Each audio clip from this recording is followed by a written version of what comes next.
يا أيها الذين آمنوا اتقوا الله حق تقاته ولا تموتن إلا وأنتم مسلمون يا أيها الذين آمنوا اتقوا الله وقولوا قولا سديدا يصلح لكم أعمالكم ويغفر لكم ذنوبكم ومن يطع الله ورسوله فقد فاز فوزا عظيما أما بعد فإن خير الحديث كتاب الله وخير الهدي هدي محمد صلى الله عليه وسلم وشر الأمور محدثاتها وكل محدثة بدعة وكل بدعة ضلالة وكل ضلالة في النار أعوذ بالله من الشيطان الرجيم سبحان الذي يسرى بعبده ليلا من المسجد الحرام إلى المسجد الأقصى الذي باركنا حوله لنريه من آياتنا إنه هو السميع البصير إن الحمد لله শুরুতেই প্রশংসা জ্ঞাপন করছি মহান রব্বুল ইজ্জতের, যিনি আমাদেরকে এই সাপ্তাহিক দার্স ও হালাকায় অংশগ্রহণ করার তৌফিক দিয়েছেন। তাই মহান রব্বুল আলমিনের প্রশংসা জ্ঞাপনার্থে বলছি আলহামদুলিল্লাহ। দুরূদ ও সালাম বর্ষিত হোক শেষ নবী সৈয়দুল মুরসালিন খাতামুন নবিয়্যিন মুহাম্মদ সাল্লাল্লাহু আলাইহি ওয়াসাল্লামের উপর। আল্লাহুম্মা সাল্লি আলাইহি আল্লাহুম্মা বারিক আলাইহি। সম্মানিত উপস্থিতি, আজকে আমাদের হালাকার বিষয়বস্তু হচ্ছে বিলাদুশ শাম এর গুরুত্ব ও মাহাত্ম্য, অর্থাৎ শাম বা যেটা আমরা সিরিয়া বলি, এই সিরিয়ার গুরুত্ব এবং ইসলামে এর তাৎপর্য। তো সিরিয়া, একে আরবিতে বলা হয় শাম বলা হয়। তো এই শাম, এই শব্দটা তিনভাবে পড়া যায়। একটা হচ্ছে আশ-শা'বু, দ্বিতীয় হচ্ছে আশ-শা'মু, হামজাতে জবর দিয়ে আশ-শা'মু, আর তৃতীয় হচ্ছে আশ-শাম। তাহলে আমরা ডিকশনারি বা আরবি যে গ্রামার বা আপনার হচ্ছে আরবি যে ডিকশনারি অভিধান, তো এই অভিধান এটাকে আমরা তিনভাবে পড়তে হবে। একটা হচ্ছে আশ-শা'মু, দুই নম্বর আশ-শা'মু, আর তিন নম্বর হচ্ছে আশ-শাম। এই তিনভাবে এটা পড়া যায়। তো শাম এটার বাংলা, বা এটা আমরা বাংলাতে বলে থাকি, বা ইংরেজিতে এটাকে সিরিয়া বলা হয়। তো এই শাম কেন বলা হয়, তো এটা নিয়ে দুইটা মত পাওয়া যায়। কেউ কেউ বলেছেন যে শাম এর শাব্দিক অর্থ হচ্ছে এমন অঞ্চল বা এমন গ্রাম, যে অঞ্চল বা যে গ্রামের অধিবাসীরা সংখ্যায় অনেক হয় এবং গ্রামগুলো খুব কাছাকাছি থাকে, একে বলা হয় শাম। তো যেহেতু এটা অনেক একটা পুরাতন সভ্যতা, তো এই সভ্যতার গ্রামগুলো খুব কাছাকাছি ছিল এবং এখানকার জনগণ বা এটার জনবস্তিও বেশি ছিল, এজন্য একে শাম বলা হয়। আবার কেউ কেউ বলেছেন যে এই শাম বা সিরিয়া অঞ্চলে সাম বিন নূহ নামক একজন ব্যক্তি প্রথমে এখানে বসবাস শুরু করেছিলেন। তো তার দিকে লক্ষ্য করে এই এলাকার নামকরণ করা হয়েছে শাম। তো শাম বলতে এখন আমরা যেটা বুঝি, যেটা হচ্ছে যখন বর্তমানে যেটা সিরিয়া দেশ, সেটাকে আমরা শাম বলে থাকি। তবে শাম রাসূল সাল্লাল্লাহু আলাইহি সাল্লামের যুগে যে শামের কথা বলা হয়েছে, এই শাম মূলত এই আধুনিক যে রাষ্ট্র শাম শুধু এখানেই সীমাবদ্ধ না, বরং শাম বলতে বোঝায় লেবানন, সে সময়ে লেবানন, এরপরে জর্দান, এরপরে বাইতুল মাকদেস বা যেটা ফিলিস্তিন, এরপরে হচ্ছে এখনকার যেটা সিরিয়া। এই চারটা মোটামুটি এবারে মোটামুটি সবাই কথা বলেছেন যে সিরিয়া, ফিলিস্তিন, জর্দান এবং হচ্ছে লেবানন। আবার কেউ কেউ বলেছেন এর সাথে আরও যুক্ত হবে ইরাকের কিছু অঞ্চল। তো একটা বিরাট অঞ্চল, এই অঞ্চলটাকে গোটাটাকে বলা হয় শাম বলা হয়। তাহলে এখন আমরা শামের যে ফজিলত বলবো, এই শাম বলতে শুধুমাত্র সিরিয়া না, বরং এর দ্বারা উদ্দেশ্য কোনটা? এই চারটা, বেশ করে চারটা দেশ, ফিলিস্তিন এলাকা, এরপরে সিরিয়া, এরপরে জর্ডান, এরপর হচ্ছে লেবানন। তো আমাদের মনে রাখতে হবে যে শাম শুধুমাত্র এটা মুসলিম দ্বারা রসুল সাল্লাল্লাহু আলাইহি সাল্লামের যে আগমন এর মধ্যে সীমাবদ্ধ না, বরং এই সিরিয়া বা শামের ইতিহাস অনেক পুরাতন ইতিহাস।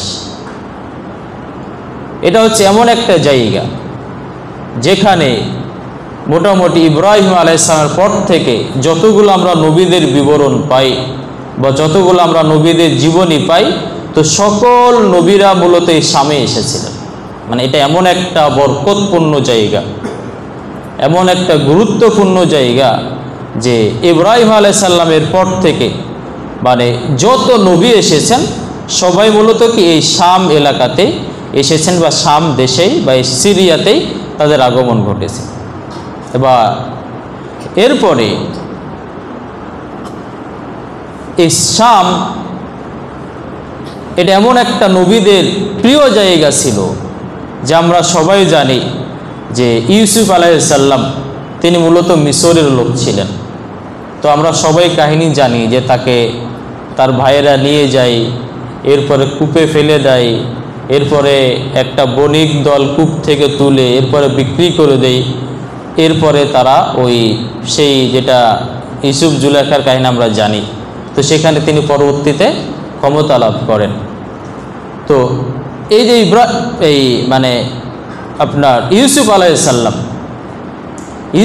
সালাম যখন তিনি মানে মৃত্যুর কাছাকাছি, তখন তিনি ওসিয়ত করেছিলেন যে আমি যদি মারা যাই, তার যারা ভাইয়েরা ছিল আশেপাশে যারা ছিল তাদেরকে ওসিয়ত করেছিলেন যে আমি যখন মারা যাব, তো তোমরা যখন তোমাদের মানে মানে পরবর্তীতে তো ইউসুফ মানে ফেরাউন তো ইউসুফ আলাইহিস সালাম তিনি মিশরের খলিফা হয়েছিলেন, মূলত তারা শামের বা সিরিয়ার লোক ছিল। তো তিনি তার ভাইদের ওসিয়ত করলেন যে আমি যখন মারা যাব তখন তোমরা আমার এই লাশকে তোমরা যখন আমাদের যে মূল জায়গা সিরিয়া এখানে যখন যাবে তখন তোমরা আমার লাশকে সেখানে স্থানান্তর করে সেখানে আমার আবার তোমরা কবর দিবে। তো এতটা তার প্রতি কী ছিল? শামের প্রতি বা সিরিয়ার প্রতি নবী এবং রসুলদের ভালোবাসা ছিল। এরপরে ইব্রাহিম আলাইহিস সালামের কাহিনী আমরা সবাই জানি যে ইব্রাহিম আলাইহিস সালাম তিনি যখন ফিরাউনের সেই সদল বলেছিল, ফিরাউন তার জাতিকে শাসন করত, শোষণ করত। তো যখন ফিরাউন যখন অত্যাচারের মাত্রা বাড়িয়ে দিল, তো এবং তখন আল্লাহ তাআলা ইব্রাহিম আলাইহিস সালামকে বললেন যে তুমি তোমার এই দলবলকে নিয়ে চলে যেতে পারো, সেই বাইতুল মাকদেস চলে যেতে পারো, তোমরা সেখানে চলে যাও। তো এরপরে মুসা আলাইহিস সালাম, তো মুসা আলাইহিস সালাম তিনি তার দলবলকে নিয়ে চলে গেলেন বাইতুল মাকদেসের দিকে চলে গেলেন। তো মূলত মুসা আলাইহিস সালাম তাদের গোত্র মূলত ওই বাইতুল মাকদেসের আশেপাশে তারা বসবাস করতেন। তো এরপরে তারা মোটামুটি সেখান থেকে সেই ফিরাউনের এলাকায় চলে যায়। আরও যখন থেকে বের হলেন তার 250 অন্যবান আছে 400 বছর আগে, মানে 250 কিংবা কি 400 বছর আগে তারা এই ফিলিস্তিন বা যেটা বাইতুল মাকদেস সে এলাকা ছেড়ে তারা ওই যেখানে ফিরাউন বসবাস করত সেখানে তারা চলে যায়। তো যখন মুসা আলাইহিস সালাম তাদেরকে নিয়ে আসলেন, তার দলবলকে বললেন তোমরা বাইতুল মাকদেসে প্রবেশ করো। তো যেহেতু তার এলাকা ছেড়ে চলে গেছিল অনেক আগেই, তো এলাকায় তখন আমালেক এবং অন্যান্য গোত্র যারা ছিল, জাতি ছিল, তারা এই ফিলিস্তিন বা বাইতুল মাকদিস এলাকা তারা দখল করে নেয় বা তাদের কর্তৃত্বে চলে যায়। তো মূসা আলাইহিস সালাম তাদেরকে বললেন যে এখানে তো তোমরা ঢুকতে পারবে না, তো তোমরা এখানে ঢুকতে হলে তোমাদেরকে যুদ্ধ করেই ঢুকতে হবে, তোমাদেরকে তাদের সাথে একটা কি যুদ্ধ করে সেখানে প্রবেশ করতে হবে।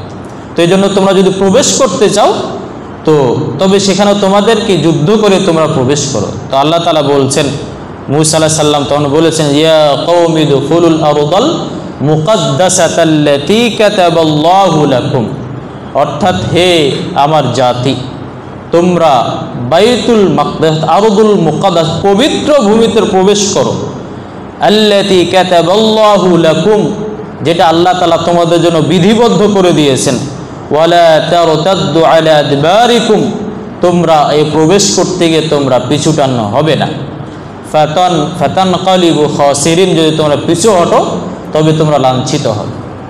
তো তখন তার ওই মূসা আলাইহিস সালামের যারা দলবল তারা বলল যে না, এটা আমাদের পক্ষে সম্ভব না, আমরা যুদ্ধ করতে পারবো না, এটা অনেক শক্তিশালী জাতি। তারপরে মূসা বললেন, তোমরা যুদ্ধ শুরু করো, তোমরা মানে পরাজিত হবে না, বরং তোমরা জয়ী হবে। তখন তারা কিছুতেই মানতে রাজি হলো না, বরং তারা এতটা উদ্ধত প্রকাশ করেছিল, এতটা মানে অসভ্য আচরণ করেছিল, তারা বলেছে যে ফাকাতিলা আনতা ওয়া রাব্বুক, ওইভাবে এসেছে, আর তুমি, আমরা তো যুদ্ধ করবো না, বরং তুমি এবং তোমার রব পারলে গিয়ে তাদের সাথে যুদ্ধ করো, আমাদের দ্বারা যুদ্ধ করা সম্ভব না। তো যখন তারা নবীর আদেশকে অমান্য করলো, যখন তারা যুদ্ধে রাজি হলো না, তখন আল্লাহ তাআলা তাদের উপরে একটা শাস্তি দিলেন। এবং এটা আপনারা সূরা মাইদার 21 থেকে পড়া আয়াতগুলো দেখতেন, বিস্তারিত আলোচনা আছে। তো আল্লাহ তাআলা তাদের উপরে একটা ময়দান ছিল, ওখানে আল্লাহ তাআলা তাদেরকে একটা শাস্তি দিলেন। তারা 40 বছর ওই এলাকায় তারা ঘুরলো, তারা পথ খুঁজে পাচ্ছিল না। মানে এটা তাদের একটা কি ছিল, শাস্তি ছিল নবীর কথাকে অমান্য করা। তো তারা এই যে আমরা এটা ভোলাই ধরে বলি, যে ভোলাই ধরে মানে কি রাস্তাঘাট খুঁজে পাই না, তো এটা মূলত আল্লাহ তাআলা একটা শাস্তি দিলেন, যে তারপরে তারা কি রাস্তাঘাট খুঁজে পাচ্ছে না, তারা ওই এলাকাতেই 40 বছর তারা কি ঘুরছে। তো সেখানে এই 40 বছরের ভিতরেই মূসা আলাইহিস সালাম তিনি মৃত্যুর কাছাকাছি চলে আসলেন। তখন মূসা আলাইহিস সালাম দোয়া করেছিলেন, বুখারীর হাদিস, যে আল্লাহ রাব্বুল আলামিন, আমার এই গোত্রের কারণে, আমার জাতির কারণে আমাদের সবার উপরে শাস্তি চলে এসেছে, আমি তোমার কাছে দোয়া করি যে আল্লাহ, আমি তো বাইতুল মাকদেসে প্রবেশ করতে পারলাম না, তো আমি তোমার কাছে একটা আমার আবেদন, আমি যখন মারা যাব তখন আমার কবরটা ওই আরদুল মুকাদ্দাস ও বাইতুল মাকদেসের এমন কাছাকাছি ব্যবস্থা করে দিও, যেন কি বাইতুল মাকদেস একটা পাথর ছুঁড়লে যেন কি আমার কবরে গিয়ে যেন পড়ে, এমন একটা জায়গা আমার কবরের ব্যবস্থা করে দিও। তো এভাবে কি ছিল, মানে এতটা ভালোবাসা জায়গা ছিল প্রত্যেক নবী, যেটা আমরা বললাম যে ইব্রাহিম আলাইহিস সালামের পর থেকে যত আমরা নবীদের কাহিনী পাই, মানে যত আমরা নবীদের নাম জানতে পারি, সবাই কি ছিল, এই বাইতুল মাকদেসে তাদের কি ছিল, তাদের এটা ভূমি ছিল, বা সেখানেই তারা মানে এই নবুয়ত তারা বা রিসালাত তারা সেখানেই তারা পেয়েছিলেন। এরপরে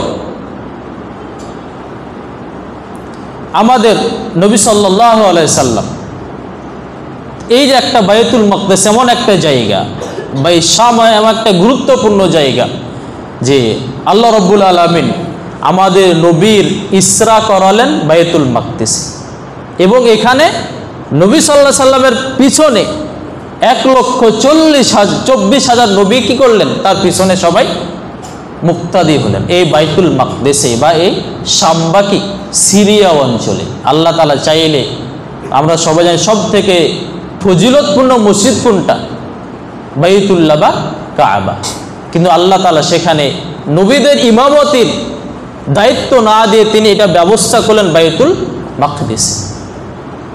তো এই বাইতুল মাকদিসে রাসূল সাল্লাল্লাহু আলাইহি সাল্লাম 1,24,000 নবীর ইমামতি করলেন, এবং ওই মক্কা থেকে এই মেরাজ তিনি গেলেন কোন মসজিদ থেকে, বাইতুল মাকদিস তথা এই ফিলিস্তিন থেকে বা এই শাম বা সিরিয়া এলাকা থেকে। তার মানে শুধুমাত্র অন্যান্য নবী না, বরং আমাদের নবী যিনি ছিলেন সেই মক্কা বা মদিনায় তাকেও আল্লাহ রাব্বুল আলামিন নিয়ে আসলেন কোথায়? এই শাম বা সিরিয়াতে নিয়ে এসে এই একটা গুরুত্বপূর্ণ বা ফজিলতপূর্ণ স্থান হওয়ার কারণে। তো এই যে আমরা বললাম যে এই যে কোরআন এবং হাদিস, আমরা অনেকগুলো হাদিস এবং কোরআনের আয়াত উল্লেখ করব, এই যে একটা ফজিলত শাম এবং সিরিয়া, ফিলিস্তিন বলেন বা এদিকে সিরিয়া বা জর্ডান বা লেবানন বলেন, কিন্তু দুঃখের বিষয় হচ্ছে আজকে পশ্চিমারা বা আধুনিক রাষ্ট্র ব্যবস্থা আমাদের এই মুসলিম দেশগুলোর প্রতি পরস্পর যে ভালোবাসা থাকা উচিত ছিল বা ইমান একটা দাবি ছিল, ফিলিস্তিন আমাদের, সিরিয়া আমাদের, জর্ডান আমাদের, লেবানন আমাদের, এগুলো একটা যে মুসলিমের একটা হাদিসে বলা একটা সব থেকে নিরাপদ জায়গা, একটা ফজিলতপূর্ণ জায়গা। কিন্তু আজকে আমাদের এমন একটা বিভক্তি চলে এসেছে, আমরা মনে করি যে ফিলিস্তিন তো ফিলিস্তিনে তাদের বিষয়, এটা তো আমাদের বিষয় না। সিরিয়া তো তাদের সিরিয়ার নাগরিকদের বিষয়, এটা তো আমাদের বিষয় না। জর্ডান তো তাদের বিষয়, এটা তো আমাদের বিষয় না। কিন্তু আসলে এটা এমন, আমাদের ইমানের দাবি কি ছিল? এগুলো আমাদের ইমানের সাথে জড়িত একটা জায়গা, স্থান, ফজিলতপূর্ণ একটা জায়গা, স্থান, বরকতপূর্ণ একটা স্থান। এটার প্রতি আমাদের একটা কি বিশেষ মোহাব্বত, বিশেষ ভালোবাসা থাকতে হবে। এবং আধুনিকভাবে আমার এমন একটা অবস্থা হয়েছে, আমাদের ইমানের সম্পর্ক থাকবে ফিলিস্তিনের সাথে, আমাদের ইমানের সম্পর্ক থাকবে সিরিয়ার সাথে, কিন্তু আমরা এই ফজিলতগুলো না জানার কারণে, ইসলাম এটা যে গুরুত্ব এটা আমাদের না জানার কারণে আজকে আমাদের যেন স্পন্দন হয়ে যেন সেই ইরান আমাদের একটা কি প্রাণের স্পন্দনে দাঁড়িয়েছে। অথচ এই ইরানের না আছে কোনো ফজিলত, না আছে এটার সাথে আমাদের আহলুস সুন্নাহ জামার কোনো সম্পর্ক। এরপরও আজকে আমাদের এই বিভ্রান্তির যুগে, প্রচার মিডিয়ার বিভ্রান্তির যুগে আমরা আজকে আমাদের যেটা বরকতপূর্ণ জায়গা হওয়ার কথা ছিল, যেটার সাথে আমাদের ভালোবাসার সম্পর্ক শক্তিশালী হওয়ার কথা ছিল, সেটাকে আমরা ভুলে গিয়ে আজকে আমরা চলে গেছি সেই অন্য কোথাও, বা আমরা এটা আজকে চেতনায় কাজ করা যে আমাদের ফিলিস্তিন একটা বরকতপূর্ণ জায়গা, একটা এই জর্ডান বা এই যে সিরিয়া বা শাম একটা গুরুত্বপূর্ণ জায়গা, এটা আমাদের আজকে কোনো মনেই আসছে না। তো সম্মানিত উপস্থিতি, তো এই যে আমরা সামনে জানবো রাসূল সাল্লাল্লাহু বেশ ফজিলতের কথা বলেছেন। তো রাসূল সাল্লাল্লাহু আলাইহি সাল্লামের জীবদ্দশায় যদিও শাম বা সিরিয়া তখনও বিজয়ী হয়নি, তখনও সেই দেশগুলো বিজিত হয়নি, মুসলিমদের আয়ত্তে আসেনি, তারপর সেই জায়গাগুলো তখন কি যারা সেই সময়ের যারা বিধর্মী ছিল তাদের অধীনে ছিল। এরপর রাসূল সাল্লাল্লাহু আলাইহি সাল্লাম বিভিন্ন ফজিলতের কথা বলে গেছেন এবং ভবিষ্যতে কি হবে, সিরিয়া বা শাম আমাদের জন্য কি হতে পারে, আমাদের সব তথ্য দিয়ে গেছেন। তো রাসূল সাল্লাল্লাহু আলাইহি সাল্লাম তিনি তার জীবদ্দশায় চেয়েছিলেন শাম বা সিরিয়াতে তিনি অভিযান চালাবেন, কিন্তু তার পক্ষে সেটা সম্ভব হয়নি। তবে আমরা সবাই জানি রাসূল সাল্লাল্লাহু আলাইহি সাল্লামের যুগে মুতার যুদ্ধ হয়, এই মুতা মূলত কি দক্ষিণ জর্ডানের একটা এলাকা। তার মানে রাসূল সাল্লাল্লাহু আলাইহি সাল্লামের জীবদ্দশায় শুধুমাত্র কি ওই মুতা বা জর্ডানের যে দক্ষিণ এলাকা, সেখানে একটা কি অভিযান পরিচালিত হয়। এরপরে রাসূল সাল্লাল্লাহু আলাইহি সাল্লামের মৃত্যুর পরে যখন খেলাফতে আসলেন আবু বকর রাদিয়াল্লাহু আনহু, তিনি সর্বপ্রথম শাম বা সিরিয়া এলাকা বিজয় করার জন্য তিনি অভিযান চালিয়েছেন। মোটামুটি বলা যায় তিনি 5টা অভিযান চালান এই সিরিয়া অঞ্চলে বা শাম অঞ্চলের এলাকা বিজয়ী করার জন্য। তো তার মানে হচ্ছে যে আবু বকর রাদিয়াল্লাহু আনহুর খেলাফতকালে মূলত এই শাম বা সিরিয়া এলাকায় অভিযান চালানো হয় এবং এখান থেকে কি বিজয়ের সূচনা হয় আবু বকর রাদিয়াল্লাহু আনহুর যুগ থেকে। এরপরে এই শাম বা সিরিয়া এটা পরিপূর্ণ, এটা বিজয় হয় মূলত উমর রাদিয়াল্লাহু তাআলা আনহুর যুগে। আমরা অনেকেই জানি ইসলামের 4 জন বিখ্যাত সেনাপতি ছিলেন, তার মধ্যে একজন ছিলেন খালিদ বিন ওয়ালিদ রাদিয়াল্লাহু তাআলা, এরপর আবু উবাইদা ইবনে জাররাহ, এরপরে আমর বিন আস এবং ইয়াজিদ বিন আবু সুফিয়ান। এই 4 জন ছিলেন মোটামুটি ইসলামের যারা প্রথম সারির যারা সেনাপতি তাদের অন্তর্ভুক্ত ছিল। তো এই 4 জন সেনাপতি তারা এই শাম বা সিরিয়াকে বিজয় করার জন্য তারা এই পুরা সিরিয়াকে তারা ঘিরে ফেলেছিলেন এবং তারা 70 দিন পর্যন্ত এই শাম বা সিরিয়াকে তারা ঘিরে রেখেছিলেন এবং এটা মোটামুটি 14 হিজরিতে শাম বা সিরিয়া পরিপূর্ণ বিজয় হয় এবং মুসলিমদের অধীনে চলে আসে। তাহলে এটা হচ্ছে মোটামুটি আমরা বললাম যে কি 14 হিজরিতে এই উমর রাদিয়াল্লাহু আনহুর যুগে এই শাম বা কি সিরিয়া মুসলিমদের অধীনে আসে এবং এটা মুসলিম রাষ্ট্রের অধীনে আসে এবং এটা মুসলিম রাষ্ট্র হয়ে যায়। তো এই যে শাম বা সিরিয়া, তো কোরআনে বেশ কিছু জায়গায় আল্লাহ তাআলা এই শাম বা সিরিয়ার ফজিলতের কথা বলেছেন। যেমন আল্লাহ তাআলা বলছেন যে সুবহানাল্লাযী আসরা বিআবদিহি লাইলাম মিনাল মাসজিদিল হারাম ইলাল মাসজিদিল আকসাল্লাযী বারাকনা হাওলাহ, অর্থাৎ প্রশংসা তার যিনি তার বান্দাকে রাত্রিবেলায় মসজিদে হারাম থেকে মসজিদ আকসা পর্যন্ত ভ্রমণ করিয়েছিলেন। আল্লাযী বারাকনা হাওলাহু, আমরা এর আশেপাশে আমরা বরকত দিয়েছি। এটা হচ্ছে বরকতপূর্ণ জায়গা। তাহলে এখানে দেখেন যে আল্লাহ তাআলা বরকতপূর্ণ জায়গা করেছেন কোনটাকে? শাম বা সিরিয়া অঞ্চল। মানে এটা বরকত, এবং আলেমগণ বলেছেন এটা দুনিয়াবি কাজেও বরকত এবং কি পরকালীন কাজেও এটা বরকত। এখানে দুনিয়াবি কাজে মুফাসসিরগণ বলেছেন এখানের খাবার দাবার বরকতপূর্ণ, এখানের গাছপালা বরকতপূর্ণ, এখানের মানুষজন ইলম বরকতপূর্ণ, এখানের ইসলাম বরকতপূর্ণ, এবং এখানে আমল অন্যান্য সকল কাজ হচ্ছে বরকতপূর্ণ। এবং এই বরকতপূর্ণ কাজ হওয়ার কারণে ইমাম ইবনে তাইমিয়া রাহিমাহুল্লাহ বলছেন যে তিনি বলছেন সাবাত আল শামি ওয়া আহলিহি মানাকিব বিল কিতাবি ওয়াস সুন্নাহ ওয়া আথারিল উলামা, অর্থাৎ শাম বা সিরিয়া এবং এর অধিবাসীর জন্য বিশেষ মর্যাদা রয়েছে এবং এই মর্যাদা প্রমাণিত কোরআন দ্বারা, হাদিস দ্বারা এবং আলেমদের উক্তি দ্বারা। ওয়াহি আহাদু মা তামাদ্দু ফি তাহযীরিল মুসলিমিন আলা গাজওয়ি তাতার, তিনি বলছেন যখন তাতাররা যখন এই শাম যখন দখলে নিয়ে নেয়, যখন তাতাররা যখন এই শাম বা মুসলিম এলাকা যখন তারা হত্যাকাণ্ড চালায়, তখন ইবনে তাইমিয়া তিনি বলছেন যে এই যে একটা বরকতপূর্ণ জায়গা, এই এলাকাটা বরকতপূর্ণ, এই জন্য আমি মুসলিমদেরকে সেই সময় বলেছিলাম যে তোমরা এই শাম বা সিরিয়াতে তোমরা অবস্থান করো, এই শাম বা সিরিয়াতে অন্য কোথাও যাবে না। ওয়া আমরি লাহুম বিলুজুমি দামেস্ক, আমি তাদেরকে বলেছিলাম তোমরা দামেস্কে আঁকড়ে ধরে থাকো, তোমরা দামেস্কের বাইরে তোমরা যাবে না। ওয়া নাহি লাহুম আনিল ফিরার ইলা মিসর, আমি তাদেরকে বলেছিলাম তোমরা মিসরে তোমাদের যাওয়া দরকার নাই। ওয়া ইস্তিদাইল আসকার আল মিসর ইলা শাম ওয়া তাসবিতি শাম ফি, বরং আমি মিসরের যারা বাহিনী ছিল তাদেরকে বলেছিলাম তোমরা সবাই এই দামেস্কে চলে আসো, কারণ এই দামেস্ক বরকতপূর্ণ জায়গা, আল্লাহ তাআলা এখানে বরকত দিবেন। এবং তার ভাষ্যমতে যে এই যে দামেস্ক একটা বরকতপূর্ণ জায়গা হওয়ার কারণে আল্লাহ তাআলা এখানে বরকত দিয়েছিলেন এবং তাদের মাধ্যমে কি ইবনে তাইমিয়ার হাত ধরে কি সেই শক্তিশালী বাহিনী তারা কি হয়েছিল? পরাজিত হয়েছিল। তো আমরা যেটা বলছিলাম যে আল্লাহ তাআলা বলছে আমি এর আশেপাশে কি দিয়েছি? বরকত দিয়েছি। এবং ইবনে তাইমিয়া বলছেন যে আমি কি করে ওই তাতারদের যুদ্ধের সময়, ভয়ানক যুদ্ধাবি, সবাইকে বলেছিলাম তোমরা এটা বরকতপূর্ণ জায়গা, তোমরা এখানে অবস্থান করো, এখান থেকে তোমাদের অন্য কোথাও যাওয়া দরকার নাই, এবং এখানে আমাদের অবস্থান করার কারণে কি এই এলাকায় আমাদের বা তাতারদের আমরা পরাজিত করতে সক্ষম হয়েছিলাম। এরপরে আল্লাহ তাআলা বলেছেন ওয়ানাজ্জাইনাহু ওয়া লূতান ইলাল আরদিল্লাতী বারাকনা ফীহা লিল আলামিন, আমি তাকে এবং লূতকে মুক্তি দিয়েছিলাম এমন জায়গাতে যেখানে আমি গোটা পৃথিবীবাসীর জন্য বরকতপূর্ণ করে দিয়েছি। মানে লূত আলাইহিস সালামকে তিনি এবং ওই যে আমরা বললাম মূসা আলাইহিস সালাম, তিনি তাদেরকে তাদের ওই জায়গা থেকে তিনি তাদেরকে নিয়েছিলেন কোথায়? শামে নিয়ে এসেছিলেন।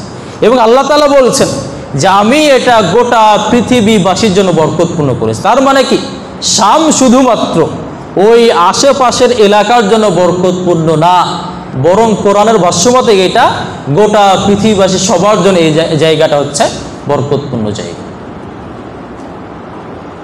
এরপরে আল্লাহ তাআলা বলছেন ওয়ালি সুলাইমান আর-রিহা সিফাতান তাজরি বিআমরিহি ইলাল আরদিল্লাতী বারাকনা ফীহা, এই যে আল্লাহ এখানেও আল্লাহ বলেছেন যে আমি কি করেছি, মানে আল্লাহ তাআলা হবে কোরআনের 5টা জায়গায়, আল্লাহ তাআলা কোরআনের 5টা আয়াতে বলেছে আমি এই শামকে বা সিরিয়াকে বরকতপূর্ণ করেছি।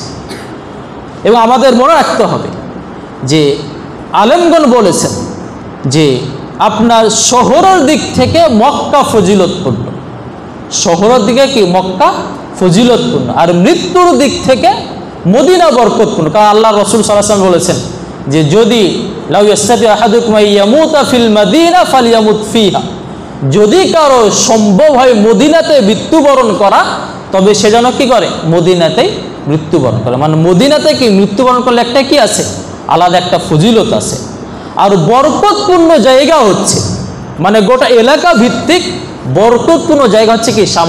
এই বরকত মূলত কি অন্য তেমন কোন এলাকায় নাই। তাহলে আমরা কি মক্কা একদিক থেকে ফজিলতপূর্ণ, মদিনা আরেক দিক থেকে ফজিলতপূর্ণ, এবং শাম বা সিরিয়া হচ্ছে এটা আপনার কি বরকতের দিক থেকে এটা ফজিলতপূর্ণ। এরপরে রাসূল সাল্লাল্লাহু আলাইহি সাল্লাম এই সিরিয়া বা শামের ব্যাপারে বেশ ফজিলতের কথা বলেছেন। যেমন তিনি বলেছেন যে একদিন যায়েদ বিন সাবিত বলছেন যে আমরা একদিন চামড়াতে কোরআন লিখছিলাম, তখন সেই সময় কি চামড়াতে কোরআন লেখা হতো। তিনি বলছেন আমরা চামড়াতে কোরআন লিখছিলাম, এমন সময় রাসূল সাল্লাল্লাহু আলাইহি ওয়াসাল্লাম যে তুবালিল শাম, শুনে রেখো যারা শামবাসী, যারা সিরিয়াবাসী, এদের জন্য সুসংবাদ, এদের জন্য আনন্দদায়ক বিষয়, এদের জন্য সুখবর। তো বললি আইয়ে যায়লেকি ইয়া রাসূলুল্লাহ, সাহাবায়ে কেরাম প্রশ্ন করে বলছেন যে আল্লাহ রাসূল সাল্লাল্লাহু আলাইহি ওয়াসাল্লাম এটা কেন, শাম বা সিরিয়াবাসী এদের জন্য সুসংবাদ কেন? তো রাসূল সাল্লাল্লাহু আলাইহি ওয়াসাল্লাম বললেন যে লিআন্না মালাইকাতার রহমান বাসিতাতুন আযনিহাতিহা আলাইহা তাত বাসিতাতুন আযনিহাতাহা আলা তাত, ফেরেশতারা তাদের পেখম বা তাদের ডানা এটা শামবাসীদের উপরে বিছিয়ে রেখেছে। আর এটা হচ্ছে মূলত ফেরেশতারা ওই জায়গাতে তাদের পাখা বা পেখম তারা বিছায় যে জায়গাটা হয় বরকতপূর্ণ। যেমন হাদিসে বলা হয় যে ফেরেশতারা যারা তালেবে ইলম, যারা জ্ঞান অর্জন করে, তাদের জন্য তিনি পাখাকে বিছিয়ে দেন। তাহলে এটা হচ্ছে একটা বরকতপূর্ণ জায়গা হওয়ার কারণে, এবং এটা একটা হচ্ছে কি খুব ভালো জায়গা হওয়ার কারণে আল্লাহ রাসূল সাল্লাল্লাহু আলাইহি ওয়াসাল্লাম বলেছেন যে এখানে ফেরেশতারা মূলত তাদের পরগুলোকে বিছিয়ে দেয় বা তাদের পেখমগুলোকে বিছিয়ে দেয়। এরপরে রাসূল সাল্লাল্লাহু আলাইহি ওয়াসাল্লাম বলেছেন, আদেশ দিয়েছেন, তিনি মানুষকে উদ্বুদ্ধ করেছেন যে তোমরা সিরিয়াতে বা শামে তোমরা বসবাস করবে। রাসূল সাল্লাল্লাহু আলাইহি ওয়াসাল্লাম তিনি উদ্বুদ্ধ করেছেন, তিনি বলেছেন তোমাদের উচিত হবে, এবং তিনি দুয়াও করেছেন এই সিরিয়াবাসীর জন্য। যেমন তিনি রাসূল সাল্লাল্লাহু আলাইহি ওয়াসাল্লাম বলেছেন আল্লাহুম্মা বারিক লানা ফি শামিনা, আল্লাহুম্মা বারিক লানা ফি ইয়ামানিনা। রাসূল সাল্লাল্লাহু আলাইহি ওয়াসাল্লাম একদিন দোয়া করেন যে হে আল্লাহ তুমি বরকত দাও আমাদের শামে বা আমাদের সিরিয়াতে। তিনি দোয়া করছেন যে হে আল্লাহ তুমি বরকত দাও আমাদের শাম্বা সিরিয়াতে, হে আল্লাহ তুমি বরকত দাও আমাদের ইয়ামান। এখানে দেখুন রাসূল সাল্লাল্লাহু আলাইহি ওয়াসাল্লাম কি বলেছেন, আমাদের শাম, আমাদের সিরিয়া বা আমাদের ইয়ামান। তাহলে এটা কি আমাদের এলাকা, এটা আমাদের মুসলিমদের একটি অন্তরের জায়গা। তো তিনি দোয়া করছেন যে আল্লাহ রাব্বুল আলামিন তুমি বরকত দাও, মানে রাসূল সাল্লাল্লাহু আলাইহি ওয়াসাল্লাম বুঝাতে যে এই এলাকায় যে অবস্থান করবে, আমরা তো কোরআনে পেয়েছি যে আল্লাহ তাআলা এই এলাকাটা বরকতপূর্ণ করেছেন। এবং তিনি দোয়া করে রাসূল সাল্লাল্লাহু আলাইহি ওয়াসাল্লাম তিনি নিজে দোয়া করেছেন যে যারা সিরিয়া বা শামে যারা বসবাস করবে আল্লাহ তাআলা তাদের উপরে কি বরকত দিবেন রাসূল সাল্লাল্লাহু আলাইহি ওয়াসাল্লামের দোয়ার কারণে। ক্বালু ফি নাসদিনা, তো সাহাবায়ে কেরাম বললেন, তাদের মধ্যে কেউ কেউ বললেন যে আল্লাহ রাসূল সাল্লাল্লাহু আলাইহি ওয়াসাল্লাম আপনি দোয়া করেন যেন নাসদেও আল্লাহ তাআলা বরকত দেন। তখন তিনি বললেন আল্লাহুম্মা বারিক লানা ফি শামিনা, আল্লাহুম্মা বারিক লানা ফি ইয়ামানিনা। তিনি আবারও দোয়া করলেন হে আল্লাহ তুমি আমাদের শামে বরকত দাও, তুমি আমাদের ইয়ামানে বা ইয়ামেনে বরকত দাও। আল্লাহ রাসূল সাল্লাল্লাহু আলাইহি ওয়াসাল্লাম এই নাজদের জন্য তিনি কি দোয়া করলেন না, বরং তিনি দোয়া করলেন হে আল্লাহ রাব্বুল আলামিন তুমি আমাদের শাম বা সিরিয়াতে তুমি বরকত দাও। এরপরে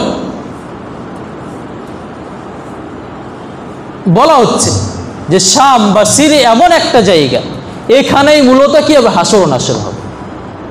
পৃথিবী যখন ধ্বংস হয়ে যাবে, কিয়ামত যখন সংগঠিত হবে, কি সকল মানুষের কি হবে হাসর নাসর মূলত শাম বা সিরিয়া, মানে তার মানে কি আমাদের সবাইকে কোথায় যেতে হবে? যে শাম বা সিরিয়াতে আমাদের যেতে হবে। রাসূল সাল্লাল্লাহু আলাইহি ওয়াসাল্লাম তিনি বলছেন যে সায়াখরুজু নারুম মিন নাহবি হাদরামাউত আও মিন হাদরামাউত তাহশুরুন নাস। তো বলা হচ্ছে যে কিয়ামতের সময় বা যখন কিয়ামত সংঘটিত হবে তখন হাদরামাউত, এটা মূলত ইয়ামেনের একটা জায়গা, তো এই ইয়ামেনের একটা জায়গা হাদরামাউত, এই জায়গাতে একটা কি হবে? আগুন বের হবে এবং এই আগুনটা মানুষকে কি করবে? তাড়িয়ে নিয়ে যাবে। বলা হচ্ছে যে সেই সময় কিছু মানুষ হেঁটে যাবে, কিছু মানুষ আপনার বাহনে চড়ে যাবে, তো এই তাদেরকে হাঁকিয়ে নিয়ে যাবে এবং মানুষেরা যেখানে বিশ্রাম নিবে আগুন সেখানে কি যাবে? থেমে যাবে। এটা কিয়ামতের আগের কাহিনী। তো এভাবে মানুষদেরকে হাঁকিয়ে না যাবে, কোথায় নিয়ে যাবে? সামনের দিকে নিয়ে যাবে। তো তখন সাহাবায়ে কেরাম বললেন যে ইয়া রাসূলুল্লাহ মা তা'মুরুনা, আপনি আমাদের তাহলে কি আদেশ দিচ্ছেন, আমাদের কি করণীয়? তো তিনি বলেন যে আলাইকুম বিশাম, তোমরা শামকে আঁকড়ে ধরে থাকো, তোমরা শামে বসবাস করো। তো রাসূল সাল্লাল্লাহু আলাইহি ওয়াসাল্লাম পরামর্শ দিয়েছেন তোমরা কি করো? সিরিয়া বা কি করো? শামে বসবাস করো। এরপরে আরো বলা হচ্ছে যে রাসূল সাল্লাল্লাহু আলাইহি ওয়াসাল্লাম বলেছে ইন্নাকুম মাহশুরুনা রিজালান ওয়া রুকবানান ওয়া তাজরুনা আলা উজুহিকুম, তো ওয়া তুজাররুনা আলা উজুহিকুম, অর্থাৎ তোমাদেরকে উপস্থিত করা, তোমাদের হাসর হবে এই কেউ পায়ে হেঁটে এবং কেউ মানে বাহনে চড়ে, এবং তোমাদেরকে সেখানে নিয়ে যাবে, সেই হাসরের দিকে নিয়ে যাবে। এরপরে আরও গুরুত্বপূর্ণ বিষয় হচ্ছে যে রাসূল সাল্লাল্লাহু আলাইহি ওয়াসাল্লাম বলেছেন যখন গোটা পৃথিবীতে মানে ফিতনা ছড়িয়ে পড়বে, যখন গোটা পৃথিবীতে ফিতনা ছড়িয়ে পড়বে সে সময় মূলত কি শাম বা কি সিরিয়া তখন একদম ইসলামের উপর অটল থাকবে। এবং রাসূল সাল্লাল্লাহু আবু দারদা থেকে বর্ণিত তিনি বলছেন ইদা ফাসাদা আহলু শাম ফালা খায়রা ফিকুম, যখন শামে যখন শামবাসীরা যখন একদম ফাসাদে জড়িয়ে পড়বে, যখন তারা নষ্ট হয়ে যাবে, যখন তারা বিপদগামী হয়ে যাবে, তো বলছে ফালা খায়রা ফিকুম, তখন তোমাদের কারো ভিতরে কল্যাণ থাকবে না। তার মানে হচ্ছে যতদিন শাম বা সিরিয়াবাসীরা দিনের উপর অটল থাকছে ততদিন তোমাদের ভিতরে কল্যাণ থাকবে। এরপরে বলছেন যে ওয়ালা তাজালু তায়ফাতুম মিন উম্মতি মানসুরিনা লা ইয়াদুররুহুম মান খাযালাহুম হাত্তা তাকুমাস সাআহ, এবং বলা যে সিরিয়াতে একটা দল থাকবে যারা দিনের ওপর অটল থাকবে। মানে কি সিরিয়ার এই এলাকার মানুষজন কি হবে না, এরা মূলত একদম পরিপূর্ণ ইসলাম থেকে তারা বিচ্যুত হয়ে যাবে। এর মানে হচ্ছে যে আমাদের এই আহলুস সুন্নাহ ওয়াল জামাআহ এবং কিয়ামত পর্যন্ত কি এই শামে কি থাকবে? ইসলাম একটা দল বিজয়ী থাকবে এবং তারা সঠিক ইসলামের উপর থাকবে। এর মানে হচ্ছে কি আহলুস সুন্নাহ ওয়াল জামাআহ বা যারা আমাদের সঠিক আকীদা যারা অনুসারী, এদের মূলত কি সেই একটা কেন্দ্র হচ্ছে, দিনের কেন্দ্র হচ্ছে মূলত শাম। এই জন্য আমরা আজকে দেখতে পাই যে একটা সময়ে যেখানে এই মূলত হচ্ছে এই নুসাইরিরা বা যেমন এই যে মানে এই যে গত যারা সিরিয়াতে যারা মানে বাশার আল আসাদ বা বাশার আল আসাদ এবং তার পিতা হাফেজ আল আসাদ, এরা মূলত কী ছিল? নুসাইরিয়া গোত্রে ছিল। এরা মূলত মুসলিম দাবি করলে এরা মূলত কী ছিল না, এরা মূলত বাতিনি শিয়াদের অথবা একদম কি তারা কাফের গোষ্ঠীর মতো। তো আল্লাহ তাআলা তাদেরকে ধ্বংস করেছেন এবং তাদের পতন ঘটিয়েছেন, এবং সেখানে এখন মোটামুটি কি আছে আহলুস সুন্নাহ ওয়াল জামাআর যারা অনুসারী তাদের হাতে এখন কি এলাকাটা রয়েছে। এবং এখনও এই যে এখন হামলা কালকে এবং পরশুর খবর, সেখানে দুরুজ নামক এরাও বলে ওই নুসাইরিয়াদের মতো, তারা বলে শিয়াদের মতো, তারা আজকে চক্রান্ত করছে এবং সেই ইসরায়েল বাহিনী তারাও চক্রান্ত করছে কীভাবে মূলত এই এলাকাটা আবার কি তাদের দখলে নেওয়া যায়। অথচ আমরা যেটা বলছি, যেহেতু রাসূল সাল্লাল্লাহু আলাইহি ওয়াসাল্লাম বলেছে এই এলাকায় কি থাকবে, এলাকায় ঈমান থাকবে, এলাকায় একটা দল ইসলামেরও থাকবে এবং তারা প্রকৃত মুসলিম হবে এবং তারা তাদের ইসলাম প্রকৃত ইসলাম হবে। তো এই জন্য আজকে সেই শিয়া গোষ্ঠী এবং আজকে সেই ইসরায়েল, এরা সবাই মিলত চক্রান্ত করছে যে কী হবে এই সিরিয়া বা এই অঞ্চলটাকে আবার শিয়াদের আধিপত্য আনা যায়, কীভাবে শিয়াদের সেখানে বিজয়ী করা যায়, তাই মূলত এই চক্রান্ত করে যাচ্ছে। তো রাসূল সাল্লাল্লাহু আলাইহি ওয়াসাল্লাম বলছে যে কি যে, এবং অন্য হাদিসে রাসূল সাল্লাল্লাহু আলাইহি ওয়াসাল্লাম বলছেন লা ইয়াজালু আহলুল গরবি যাহিরিন আল হক হাত্তা তাকুমা সাআত, যারা গাদ, যারা শামবাসী, এই শামবাসীরা ইলা হকের ওপরে তারা থাকবে কিয়ামত সংগঠিত হওয়া পর্যন্ত। তাহলে এটা কি রাসূল সাল্লাল্লাহু একটা আমাদের সুসংবাদ দিয়েছেন যে এই এলাকাতে, এই শাম বা এই সিরিয়া এলাকাতে, এই এলাকাতে ইসলাম যেটা প্রকৃত ইসলাম, যারা আহলুল হাদিস বা যারা সঠিক পথে যারা অনুসারী, তারা কিয়ামত পর্যন্ত কি থাকবে? এখানে বিজয়ী থাকবে। তবে এখানে আমাদের প্রশ্ন হয় যে অনেক সময় তো এখানে কি যেন আমরা বললাম যে এখানে বরকতপূর্ণ জায়গা হওয়া সত্ত্বেও এখানে কি অনেক ফিতনা ফাসাদ লেগেই আছে। আমাদের মূলত মনে রাখতে হবে যে যেই জায়গাগুলো বেশি বরকতপূর্ণ, যেই জায়গাগুলো বেশি ভালো, এটা নিয়ে মূলত কি হয়? দ্বন্দ্ব, এটা নিয়ে বেশি ফাসাদ, এটা নিয়ে বেশি কি যুদ্ধ বিগ্রহ চলতে থাকে। এটা খুবই স্বাভাবিক। প্রত্যেকটা বরকতপূর্ণ জায়গা, প্রত্যেকটা ভালো জিনিস, প্রত্যেকটা মূল্যবান জিনিস নিয়ে মানুষ মূলত কি হয়? বিভেদ, নানা রকম কি তর্ক বিতর্ক, নানা ধরনের যুদ্ধ বিগ্রহ লিপ্ত হয়। এই জন্য মূলত আল্লাহ তাআলা একটা বিধান, আল্লাহ একটা নিয়ম যে এখানে আল্লাহ এই সব যুদ্ধ বিগ্রহ, এই সমস্ত ফিতনা ফাসাদ দ্বারা তিনি পরীক্ষা করতে চান বা তিনি পরীক্ষা করেন যে মূলত কারা কি সঠিক ধর্মের উপরে টিকে থাকতে চায় এবং কারা বাতিল ধর্মের উপরে টিকে থাকতে। এটা আল্লাহর একটা পরীক্ষার একটা সিস্টেম। এই জন্য ভালো জায়গা নিয়ে কী হবে? ফিতনা ফাসাদ হতেই পারে এবং এটা খুবই স্বাভাবিক বিষয়। এখন এই সমস্ত ফিতনা ফাসাদ এখানে আমাদের কল্পনা করার কোনো বিষয় নেই যে এটা বরকতপূর্ণ জায়গা হয় কী হবে। তো আমাদের এখানে মানে না, এখানে আল্লাহ তাআলা রাসূল বলছেন যে একটা দল কি থাকবে?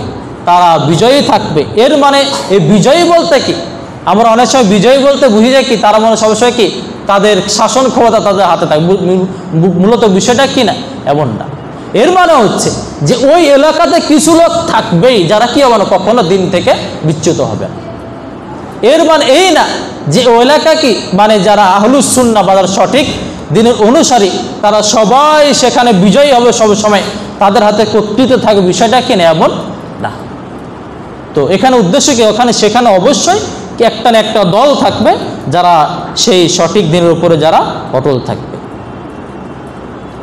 এরপরে রাসূল সাল্লাল্লাহু আলাইহি ওয়াসাল্লাম বলেছেন যে শাম এটা হচ্ছে কি মুমিনদের জন্য একটা নিরাপদ জায়গা। তিনি বলছেন, রাসূল সাল্লাল্লাহু আলাইহি ওয়াসাল্লাম বলছে কি যে সাতাজিন্দুন আজনাদান জুনদান বিশাম ওয়া জুনদাল বিল ইয়ামান ওয়া জুনদান বিল ইরাক, অর্থাৎ একটা সময় কিয়ামতের আগে বা কোন একটা সময় অনেকগুলো দল কি হবে? বিভক্ত হয়ে যাবে। মুসলিমরা কি বিভিন্ন দলে বিভক্ত হয়ে যাবে। একটা দল থাকবে শাম বা সিরিয়াতে, একটা দল থাকবে ইয়ামেনে, আর একটা দল থাকবে ইরাকে। এই বিভিন্ন দলে বিভক্ত হয়ে যাবে।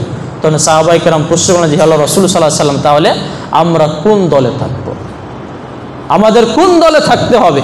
তো রাসূল সাল্লাল্লাহু আলাইহি ওয়াসাল্লাম যে আলাইকা বিশাম, তুমি যেই দলটা শামে থাকবে তাদের সাথে তোমার সম্পর্ক থাকবে। মানে যখন মুসলিমরা বিভিন্ন দলে বিভক্ত হয়ে যাবে, যদি একাধিক দল থাকবে, তো রাসূল সাল্লাল্লাহু আলাইহি ওয়াসাল্লামের পরামর্শ হচ্ছে যে তোমরা সেই সময় অবস্থান করবে কোথায়? শাম বা সিরিয়াতে তোমরা অবস্থান করবে। তাহলে এখানে আমরা যেটা বারবার বলছি যে আমাদের ইমানের সম্পর্ক কার সাথে? শামের সাথে। আমাদের দিনের সম্পর্ক শাম বা কি সিরিয়ার সাথে। আমাদের সম্পর্ক কাদের সাথে না? ইরানের সাথে আমাদের কি নেই? সম্পর্ক নেই। আজকে দেখেন এই যে একটা অবস্থা, কয়েকদিন থেকে একটা বিক্ষিপ্ত অবস্থা, এদিকে ইসরায়েল আক্রমণ করছে, এদিকে সেই দুরুজ তারাও আক্রমণ করছে, কিন্তু আমাদের বাঙালি সমাজ এটা নিয়ে কেউ নেই, কোনো মাথা ব্যথা নেই। এটা আমরা কেউ জানি না কী ধরনের ঘটনা ঘটছে।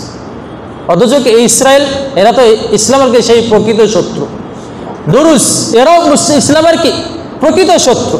এবং তারা এই যে আজকে আহলুস সুন্নাহ ওয়াল জামাত যতটুকু হোক, তারা তো আহলুস সুন্নাহ ওয়াল জামার কাছাকাছি বা তারা আহলুস সুন্নাহ ওয়াল জামার অন্তর্ভুক্ত, তাদের উপর আক্রমণ হচ্ছে, কিন্তু আমাদের বাঙালি সমাজ এটা নেই, কোনো কি নেই, মাথা ব্যথা নেই। অথচ যদি আমাদের ইরানে কিছু হইলে আজকে আমাদের কি হতো? সব একদম সব উতাল পাতাল হয়েছে, একদম এদিকে সোশ্যাল মিডিয়া টিকাই যেত না। কিন্তু দেখেন আমরা আজকে এই যে হাদিসগুলো না জানার কারণে, শাম বা সিরিয়ার ফজিলত না জানার কারণে আমরা আজকে এটা আমাদের কিছুই মনে হয় না। বরং আমরা যেটা শুরুতে বলেছি যে আমাদের ভিতরে এখন ঢুকে গেছে একটা দেশ ভিত্তিক আমরা এখন ইসলাম বানিয়ে ফেলেছি। ফিলিস্তিন ওখানে, অথচ বাইতুল মাকদিস আমাদের প্রথম কেবলা, মুসলিমদের কি প্রথম কেবলা, নবীদের তীর্থ জায়গা। এখানে সকল নবী এখানে থেকেছেন, ইব্রাহিম থেকে নিয়ে আমাদের যতগুলো জানি নবীদের কাহিনী সবাই এখানে কেউ না কেউ এখানে থেকেছেন এবং তারা অবস্থান করেছেন। কিন্তু আজকে কি আমাদেরকে ফিলিস্তিন নিয়ে কিনে তেমন কোনো মাথা ব্যথা নেই, আমাদের লেবানন নিয়ে, আমাদের জর্ডান নিয়ে আমাদেরকে নেই কোনো মাথা ব্যথা নেই। তো রাসূল সাল্লাল্লাহু আলাইহি ওয়াসাল্লাম বললেন, যখন বিভিন্ন দলে বিভক্ত হয়ে যাবে, যখন একাধিক দল তৈরি হবে, তো রাসূল সাল্লাল্লাহু আলাইহি ওয়াসাল্লাম বললেন, তোমরা তখন অবস্থান করবে, তোমরা তখন পক্ষ নেবে কাদের? শাম বা যারা সিরিয়া তাদের তোমরা কি নিবে? পক্ষ নিবে। এরপরে বলছেন ফাইন্না খিয়ারাতুল্লাহি মিন আরদিহি, এটা হচ্ছে কি আল্লাহ তাআলা সব থেকে পৃথিবীর মধ্যে এই এলাকার লোকেরা বা এই দলের অনুসারী, এই দলের লোকেরা সব থেকে শ্রেষ্ঠ মানুষ হবে, এরা সব থেকে ভালো জায়গা, এই জায়গায় যারা অবস্থান করবে এরা সব থেকে কি জমিনের মধ্যে কি হচ্ছে? সব থেকে ভালো। এরপরে বলছেন যে ফাইন্নাল্লাহ তাওয়াক্কালা লি বিশাম ওয়া আহলিহি, আল্লাহ তাআলা দায়িত্ব নিয়েছেন শাম এবং আমার, মানে যারা শামের লোক, শামের মাধ্যমে কি যারা শামের বসবাসকারী এবং যারা আমার আল্লাহ তাআলা কি জিম্মা নিয়েছেন। এর মানে হচ্ছে এখানে দেখেন আলেমগণ বলেছেন যে আল্লাহ তাআলা দায়িত্ব নিয়েছেন কার? রসুলের এবং যারা শাম বা সিরিয়ায় বসবাস করে তাদের। তাহলে এখানে দেখেন যদি আল্লাহ তাআলা কারো দায়িত্ব নিয়ে নেন, যদি আল্লাহ তাআলা কারো মানে জিম্মা নিয়ে নেন, তাহলে এখানে তো কি আর ভয়ের কিছু থাকে না বা এখানে কি চিন্তার কোনো কিছু থাকে না। তো রাসূল সাল্লাল্লাহু আলাইহি ওয়াসাল্লাম বলছেন কি আল্লাহ তাআলা দায়িত্ব নিয়েছেন আমার এবং যারা শাম বা কি সিরিয়াতে যারা কি করে? বসবাস করে। তাহলে এই যে ফজিলতগুলো, এই ফজিলতগুলো কি অন্য কোন এলাকার জন্য কি না প্রযোজ্য না। এমনকি মক্কা মদিনা বা এই সমস্ত জায়গায় এত ফজিলত রাখা থাকে, অন্য কোনো জায়গা তো বলা হয়নি। মক্কা শহর বলেন বা মদিনা বলেন, এই জায়গাগুলোর কি এত ফজিলতের কথা বলা হয়নি বা এখানে এত বরকতপূর্ণ কথা এই সমস্ত জায়গার ক্ষেত্রে বলা হয়নি। এরপরে একদিন সাহাবায়ে কেরাম রাসূল সাল্লাল্লাহু আলাইহি ওয়াসাল্লামের পাশে বসেছিলেন, তখন রাসূল সাল্লাল্লাহু আলাইহি ওয়াসাল্লাম এর এক সাহাবী বলে ফেললেন বা বললেন, হে আল্লাহর রাসূল, আদালান নাস আল খাইলা, আল্লাহ তাআলা মানে মানুষের আজকে ঘোড়ার মর্যাদা ক্ষুণ্ণ করেছে। ওয়াদাউ সিলাহা, তারা অস্ত্র রেখে দিয়েছে। ওয়াকালু লা জিহাদ, এবং মানুষরা এখন তারা এটা বিশ্বাস করছে এখন আর জিহাদ দরকার নেই, কোনো জিহাদের প্রয়োজন নেই। ওয়াকাদ ওয়াদাআতিল হারবু আউজারাহা, এখন যুদ্ধ শেষ হয়ে গেছে, তাই এটা মানুষ মনে করছে। তখন রাসূল সাল্লাল্লাহু আলাইহি ওয়াসাল্লাম বললেন, কাযাবুল আন, সবাই মিথ্যা বলছে, যারা এই কথা বলছে তারা মিথ্যা বলছে। জাআল কিতাল, মানে যুদ্ধ হবেই, যুদ্ধের আদেশ এসেছে। তো বলছে মিন উম্মতি উম্মাতুন ইকাতিলুন আল হক, আমার উম্মতের একটা দল থাকবে তারা হকের উপর যুদ্ধ করবে। ওয়ালা, এরপরে বলছেন ইউজিউল্লাহু লাহুম কুলুব আকওয়ামিহিম, আকওয়ামিন, আল্লাহ তাআলা কিছু জাতির অন্তরকে মানে বিকৃত করে দিবেন বা তাদেরকে ঘুরিয়ে দিবেন। এরপরে বলছেন ইয়ারযুকুহুম মিনহুম হাত্তা তাকুমাস সাআহ, এরপরে আল্লাহ তাআলা তাদের মাধ্যমে তাদেরকে রিজিক দিবেন। তা এই হাদিসের শেষে বলা হচ্ছে যে ওয়া উকরু দারিল মুমিনিনা শাম, অর্থাৎ রাসূল সাল্লাল্লাহু আলাইহি ওয়াসাল্লাম বলছেন যে মানে যখন ফিতনা ছড়িয়ে পড়বে, আমার পরে যখন মানুষেরা বিভক্ত হয়ে যাবে, রাসূল সাল্লাল্লাহু আলাইহি ওয়াসাল্লাম বলছেন যে এরপর বলছে কি যে ইলা আন্নি মাকবুদুন গায়রু মুলাব্বাত, আমাকে আমার মৃত্যু হবে, আমি চিরকাল থাকবো না। ওয়া আনতুম তাত্তাবিউনি আফনাদান, এবং আমার মৃত্যুর পরে তোমরা কি বিভিন্ন দলে বিভক্ত হয়ে যাবে। এরপরে বলছেন যে ইয়াদরিবু বা'দুম রিকাবা বা'দিন, পরস্পরে তোমরা যুদ্ধে জড়িয়ে যাবে। এরপরে বলছেন যে সেই সময় যখন পরস্পর যুদ্ধে জড়িয়ে যাবে, পরস্পর যখন মারামারি করবে, তো রাসূল সাল্লাল্লাহু আলাইহি ওয়াসাল্লাম সেই সময় ইমানদার ব্যক্তির জন্য নিরাপদ জায়গা হবে শাম বা সিরিয়া। অর্থাৎ যখন মানুষেরা চারিদিকে ফিতনা ছড়িয়ে পড়ছে, এই সময় মূলত কি যারা শাম বা সিরিয়াতে যারা বসবাস করবে তারা নিরাপদ অবস্থান করবে এবং সেখানে যারা অবস্থান করবে তারা কোনো ধরনের ফিতনায় জড়াবে। এরপরে শেষ যুগে বলা হচ্ছে একটা কি মালহামা, তার সে যে একটা বিরাট যুদ্ধ। মালহামা বলতে বুঝায় মানে কি মানে মাংস খসে খসে পড়া, মানে এমন একটা যুদ্ধ হবে যেখানে প্রচুর রক্তপাত ঘটবে এবং যখন মানুষেরা কি অনেক মানুষকে হত্যা করা হবে। তো সেই সময়ের কথা রাসূল সাল্লাল্লাহু আলাইহি ওয়াসাল্লাম বলছেন যে ইন্না ফুসাতাল মুসলিমিনা ওয়াল মালহামাতি বিল গুতা ইলা জানিবি মাদিনা ইকালু লাহা দিমাশক, অর্থাৎ যখন দাজ্জাল চলে আসে, তো সেই সময় মুসলিমরা গুতা নামক একটা জায়গায় তার অবস্থান করে, এটা বলা হচ্ছে ইলা জানাবে মাদিনা, এটা একটা এই গুতা এলাকা একটা কি মদিনা একটা শহরের পাশে। সে রাসূল সাল্লাল্লাহু আলাইহি ওয়াসাল্লাম ওয়াইকালু লাহা দিমাশক, এই শহরটা হচ্ছে কি দিমাশক, মানে কি দিমাশকের পাশে একটা গুতা নামে একটা কি থাকবে এলাকা থাকবে, এইখানে সকল মুসলিমরা আশ্রয় নিবে। বলছে খৈরু মাদাইনিশ শাম, শামের মধ্যে সব থেকে উত্তম জায়গা হচ্ছে এই জায়গাটা হবে সব থেকে উত্তম জায়গা। তার মানে হচ্ছে যখন দাজ্জাল চলে আসবে, যখন দাজ্জাল পৃথিবীতে ছড়িয়ে পড়বে, যখন মানুষরা ইসলামকে মানে ঈমানকে বিক্রি করে দেবে দাজ্জালের সামনে, যখন দাজ্জালকে যখন তার রব হিসাবে মেনে নেবে, তো ওই সময় যারা দামেস্ক বা যে গুতা এলাকা, এই এলাকায় যারা কি করে বসবাস করবে, তারা সেই সময় কি দাজ্জালের ফিতনা থেকে তারা মুক্ত থাকবে। মানে তার মানে কিয়ামত পর্যন্ত কি হবে, এই বরকতপূর্ণ জায়গা হওয়ার কারণে সেই জায়গা কি দাজ্জালের যে ফিতনা, এই দাজ্জালের ফিতনা থেকে কি ওই এলাকার লোকেরা কি থাকবে মানে তারা বেঁচে থাকবে। এমনকি ওই যেটা মানে বাবুল লুদ বলা হচ্ছে, যেখানে দাজ্জালকে হত্যা করা হবে, এই মূল এটাও কি ওই দামেস্কের কি অধীনে। তার মানে কি গোটা পৃথিবীতে এই দাজ্জাল তার ফিতনা ছড়িয়ে বেড়াবে, সবাইকে ফিতনায় ফেলে দিবে। আর এই যে আমরা সবাই জানি কি যে দাজ্জালকে ঈসা আলাইহিস সালাম হত্যা করবেন, তো তিনি ওই যে একটা বলা যায় একটা কি মসজিদে নামবেন, ওই মসজিদ ওটা কোথায় দামেস্কে, সেটাও সিরিয়াতে। সিরিয়া বলতে আমরা কি বুঝি যে ওই লেবানন, জর্দান বা এই ফিলিস্তিন এবং কি এখনকার যেটা সিরিয়া। তো এখানে কি ওই ঈসা আলাইহিস সালাম নামবেন এবং এখান থেকে তিনি যুদ্ধ পরিচালনা করবেন ওই দাজ্জাল বা যারা আরও লোকজন থাকবে তাদের সাথে। তো এবং এই যে লুদ যে দামেস্কের একটা এলাকা জায়গা, এখানে যখন দাজ্জাল আসবে তখন এই এলাকায় ঈসা আলাইহিস সালামের সাথে তার মুখোমুখি হবে এবং এখানে কি করবেন দাজ্জালকে ঈসা আলাইহিস সালাম হত্যা করবে।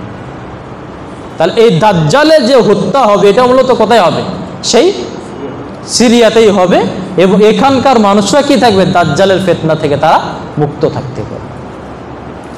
এরপরে একইভাবে আপনার ইয়াজুজ মাজুজ যেটা আসবে, আমরা সবাই এটা আর একটা বড় ফিতনা।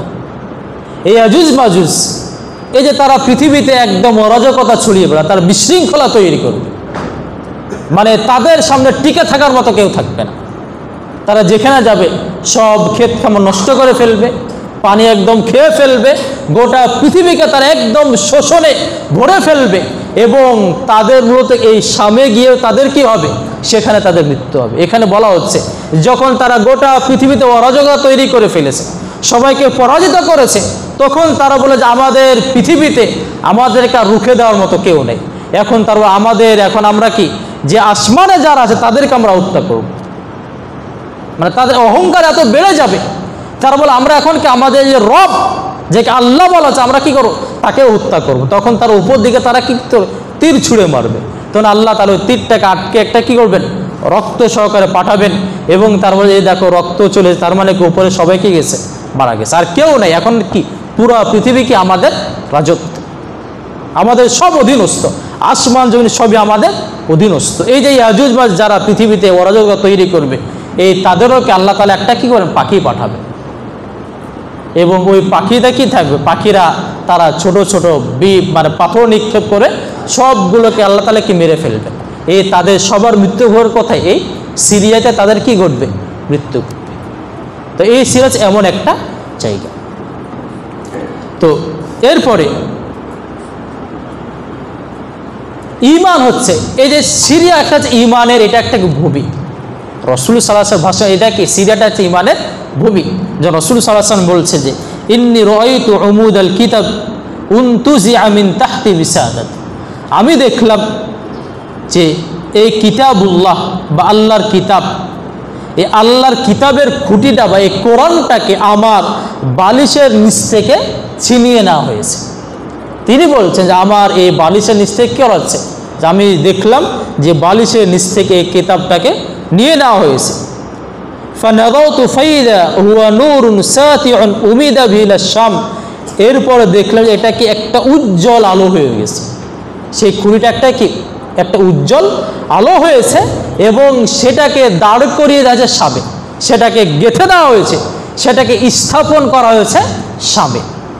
এরপরে তিনি বলছেন যে আলা ওয়া ইন্নাল ঈমান ইযা ওয়াকাতিল ফিতান বিশ-শাম, পৃথিবীতে যখন গোটা পৃথিবী যখন ফিতনায় ভরে যাবে, যখন গোটা পৃথিবী ফিতনা ছড়িয়ে পড়বে, সেই সময় শামে ঈমান থাকবে।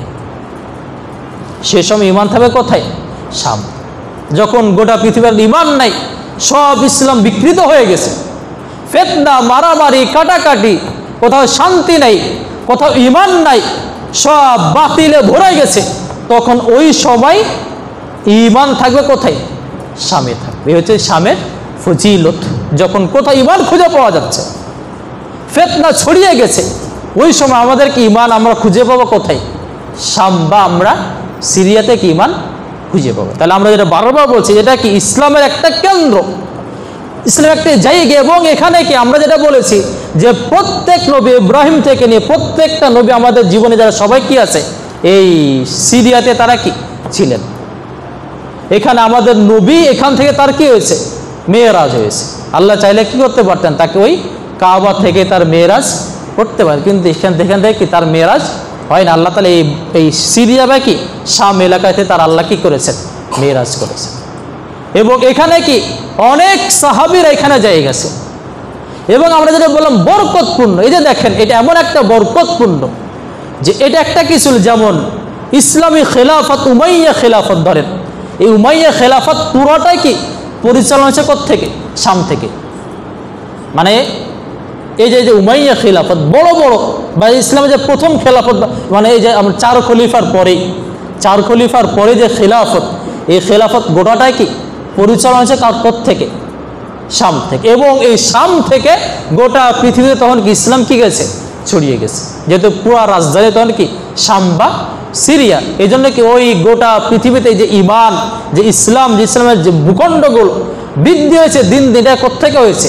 সেই শাম থেকে হয়েছে। এই শাম এমন একটা বরকতপূর্ণ জায়গা, এখানে কি আমরা ইবনে তাইমিয়া বলেন, সে কি শামের ইবনে তাইমিয়া। এভাবে আমরা যদি আমাদের কথার কথা যে আলেমগুলোর দিকে তাকাই, তাহলে আমরা এখানে অনেক আলেম পাবো, অসংখ্য আলেম পাবো যারা কি ছিলেন? শামবাকে এই বরকতপূর্ণ জায়গা সিরিয়ার ছিল। আমরা যেমন সবাই জানি যে ইবনে কুদামা মাকদিসি, তিনি কি ছিলেন? সেই শাম্বা সিরিয়ার ছিলেন। এরপরে ইবনে আসাকির, বিখ্যাত তিনি কি লেখক, তিনি একটা কি তারিখে দামেস্ক নামে একটা কি ইতিহাসের, এই যে সিরিয়ার মানে তা ইতিহাস নিতে 80 খণ্ডের একটা তিনি কি বই লিখেছেন, শুধুমাত্র কি এই দামেস্ক বা সিরিয়ার কি নি ইতিহাস নিয়ে, অবদান নেই। এবং এটা মোটামুটি কি কাঠায় 40,000 পৃষ্ঠার মতো। ইবনে আসাকির তিনি হচ্ছে এই শাম্বা কি সিরিয়ার লোক। এরপরে আব্দুল গানি মাকদিসি, সেই সিরিয়ার। এরপর আমরা আরো অনেকে জানি জিয়াল মাকদিসি সিরিয়ার, ইবনে সালাহ বিখ্যাত মুহাদ্দিস সিরিয়ার বাই দামেস্ক। এরপর ইবনে তাইমিয়া, এরপর ইবনে কাসির, ইমাম জাহাবি, আরো কত এই ধরনের কি অসংখ্য, ইসবিন আব্দুস সালাম বিখ্যাত ইমাম। এরা মূলত আল্লাহ তাআলা যে বরকত দিয়েছেন, এই বরকতের কারণে একে তো আমরা বলেছি এটা প্রত্যেক আলেমগঞ্জের প্রত্যেকটা জিনিস বরকতপূর্ণ। এখানে বড় বড় কি মানে মুজাহিদ এখান থেকে জন্ম নিয়েছে, বড় বড় সেনাপতি এখান থেকে কি হয়েছে? জন্ম নিয়েছে। আমরা যেটা বলি কি গোটা পৃথিবী, গোটা মুসলিম বিশ্ব এই দামেস্ক থেকে কি হয়েছে? শাসন করা হয়েছে। মানে এই যে শাম, এই শামের সাথে আমাদের কি ইসলামের একটা কি খুব গভীর সম্পর্ক। অন্য কোনো আমাদের যে মক্কা মদিনার পরে আমরা বলতে পারি, মক্কা মদিনার পরেই ইসলামের সবচেয়ে গভীর সম্পর্ক হচ্ছে কার সাথে? আমাদের শাম বা সিরিয়ার সাথে। এরপরে রাসূল সাল্লাল্লাহু আলাইহি ওয়াসাল্লাম বলছেন যে আবার শেষ যুগে, আবার কি শেষ যুগে কি খেলাফত আবার পরিচালনা হবে কোত্থেকে? আবার সেই শাম বা সিরিয়া থেকে। রাসূল সাল্লাল্লাহু আলাইহি ওয়াসাল্লাম বলছেন যে ইবনে হাওয়ালা ইযা রাআইতাল খিলাফাতা ক্বাদ নাযালাত আরদাল মুকদ্দাসা, দেখবে যে একটা সময়ে খেলাফত এটা আবার চলে গেছে কোথায়? সেই মুকাদ্দাস বা এই আরদে মুকাদ্দাস মানে কি, মানে একটা বরকতপূর্ণ জায়গা, অর্থাৎ এই শাম বা সিরিয়া। মানে আবার এই মুসলিম জগতের শেষ, যেটা আমরা বললাম, যেহেতু কি দেখেন মানে এই শেষটা মানে একদম পৃথিবীর কিয়ামতের আগে কি সব শেষ যে বড় বড় বিষয়গুলো সবগুলো কার সাথে জড়িত? সিরিয়ার সাথে। কিয়ামতের যে বড় বড় আলামতগুলো সবগুলো কি সিরিয়ার সাথে জড়িত। এখানে আমাদের কি হাসর ও নাসর হবে, এবং এখানে কি হবে?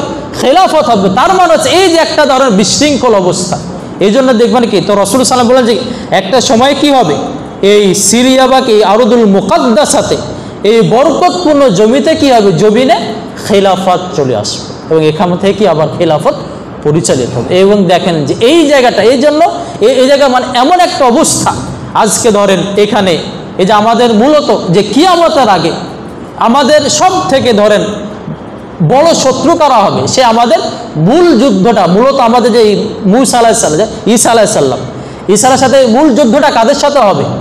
সেই ইহুদিদের সাথেই হবে। আমরা জানি না যে সে কি মানে একটা যুদ্ধ হবে যেখানে কি করবেন? ঈসা আলাইহিস সালাম ইহুদিদের সবগুলো কি করবেন? মেরে ফেলবেন। এখানে কেউ টিকে থাকতে পারবে, সব যখন মানে পরাজিত হয়ে যাবে, এবং ইহুদিরা বিভিন্ন জায়গা তারা কি নেবে? আশ্রয় নিতে চাইবে। তখন সবাই বলবে যে আমার পিছনে, অর্থাৎ এই যে ধরেন এই খুঁটি ধরেন, বিল্ডিং ধরেন, মানে যার নিচে আড়ালে যেতে যাবে সবাই তখন বলবে যে অমুক ইহুদি আমার পিছনে আছে, তোমরা এখানে আসো, একে কি করো? হত্যা করো।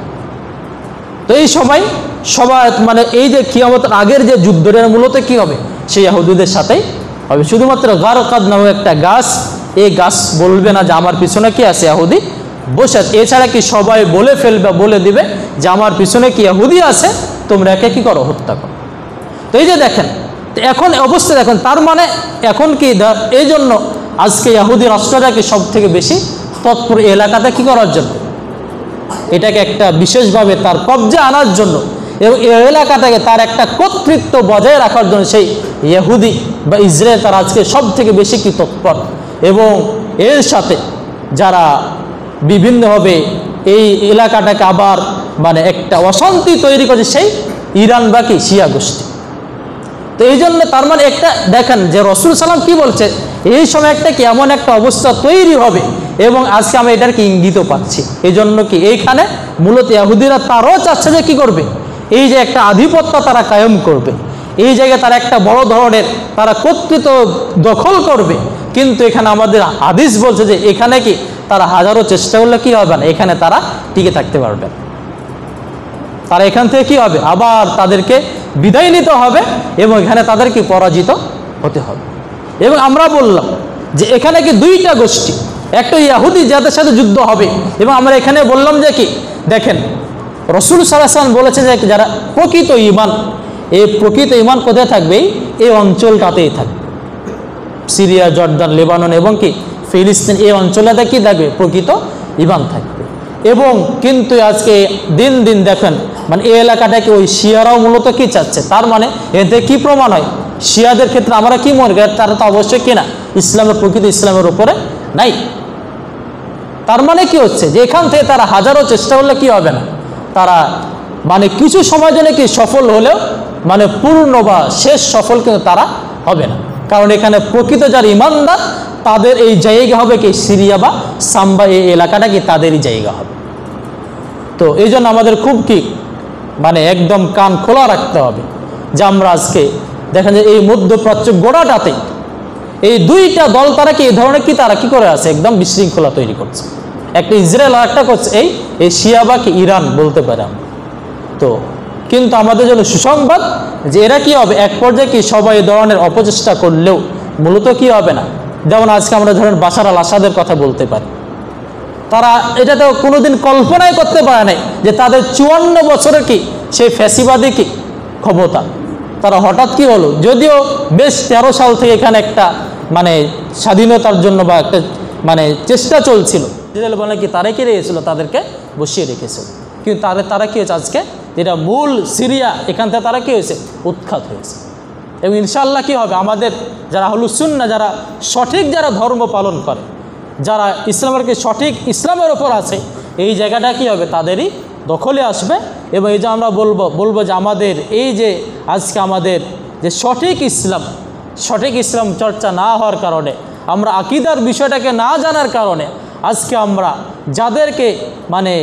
যাদের প্রতি আমাদের ভালোবাসার কথা ছিল, যাদের জন্য আমরা কি দোয়া করার কথা ছিল, আমরা তাদেরকে দিকে না তাকিয়ে, তাদের জন্য দোয়া না করে, যারা এই মধ্যপ্রাচ্যটাকে অশান্তিতে রেখেছে, যারা সুন্নিদেরকে যারা বিলুপ্ত করতে চায়, তাদের জন্য আমরা আজকে কি হয়, মায়া কান্না হয়। যেটা আমরা আজকে বলে যে দুরুজ, যারা আজকে যে নুসাইরি বলেন বা এরা বাতিনি শিয়া বলেন, রাফিদি বলেন, আজকে তারা আবার কী করছে, পায়তারা করছে কি হবে এই আহলুস সুন্নাহকে আবার এখান থেকে দূর করা যায়। যদি ভালো সংবাদে তারা এখন পর্যন্ত এই দুরুজ তারা কি যদি তারা চেষ্টা করেছিল, কিন্তু কয়েকদিনের মাধ্যমে তারা আবার কী হয়েছে, এখন তারা অনেকটাই কোণঠাসা, বা তারা কি এখন সেইভাবে তারা ক্ষমতা বিস্তার করতে পারছে না।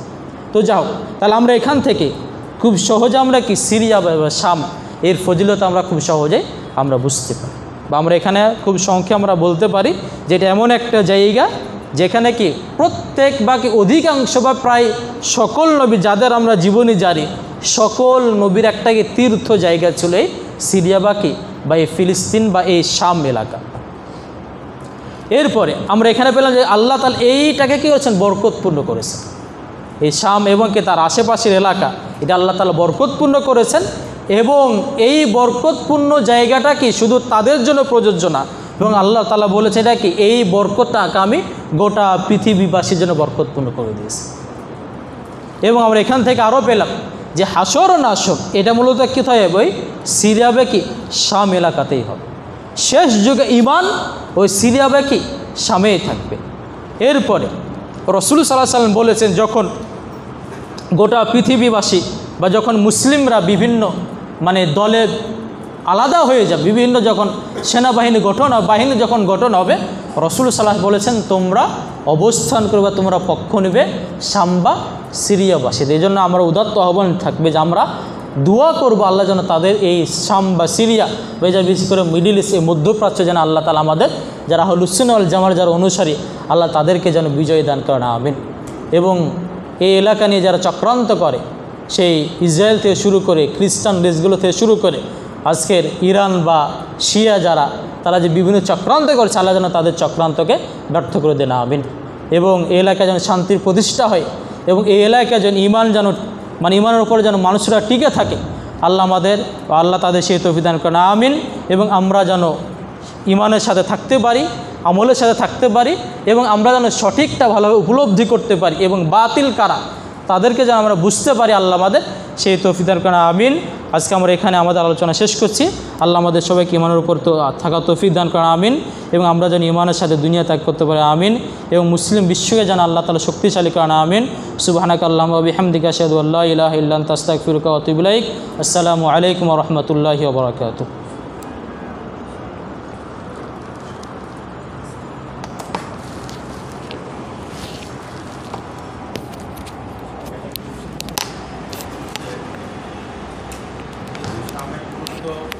বোঝা যাচ্ছে অনেক, এবং এটাও বলা হচ্ছে যে শেষ সময় ঈমান অবস্থান করবে সামনের দিকে।